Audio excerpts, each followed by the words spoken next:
World leaders rushed to congratulate Donald Trump. Among them was Indian Prime Minister Narendra Modi. Listen to his message.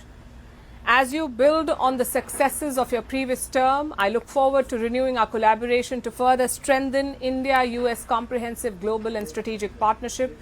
Together, let's work for the betterment of our people and to promote global peace, stability and prosperity. Prime Minister Modi also added a personal touch. He called Donald Trump his friend. But what does this result mean for India? How will it affect India-US ties? Broadly speaking, nothing will change. This is a long-term strategic partnership. Both Democrats and Republicans agree on that. Having said that, a leadership change is always important. And Prime Minister Modi has seen a number of them. When he first became Prime Minister, Barack Obama was president. In 2017, Donald Trump took over. In 2021, Joe Biden took over. And now Trump is back. So Modi has worked with 3 different US presidents. He had great equations with all of them, especially with Trump. Together, they attended the Howdy Modi event in Texas. They took part later in a grand rally at the Ahmedabad Stadium. So chemistry is not a problem.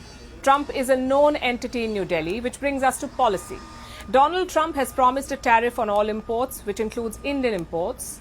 They're worth about $75 billion. They include medicines and engineering goods. Yes, Trump's tariffs will hurt that trade, but hopefully it won't escalate into a conflict. Same with H-1B work visas. Trump is expected to curb work permits for immigrants. He says immigrants are eating up American jobs. A third issue could be supply chains. India and the US are setting up semiconductor plants in India. Again, it's a sore point for Trump. He says American firms should produce in America. If not, they should face more taxes. It will take a few months to get some clarity on these policies, and even if there are issues, the two sides know each other well. They should be able to settle differences. Which brings us to the politics then. Trump's presidency was very important for West Asia. During that time, Arab states normalized ties with Israel, which opened the gate for India. We joined the I2U2 grouping. It includes India, Israel, the UAE and the US. New Delhi and Washington are also building a shipping corridor to Europe, one that starts from India and passes via West Asia. So Trump's normalization deals are good news for India. The bad news is Iran. India is planning to invest millions of dollars in the Chabahar port in Iran. But Trump is a bona fide Iran hawk. He could take offense to India's project, perhaps even consider sanctions. We saw that in 2018. Until then, India used to import cheap oil from Iran, but Trump imposed biting sanctions. Soon afterwards, India stopped buying. Now we come to the neighborhood. Trump is one of the few US presidents who publicly called out Pakistan. He accused them of betrayal in the war on terror. Even cut off military aid to them. Joe Biden, though, resumed that aid. On Bangladesh, too, Trump has a different position. He recently said that the country was in chaos. He accused mobs of attacking Hindus and other minorities. Biden, though, cozied up to Muhammad Yunus. The question is, was this campaign rhetoric from Trump or will it continue in office?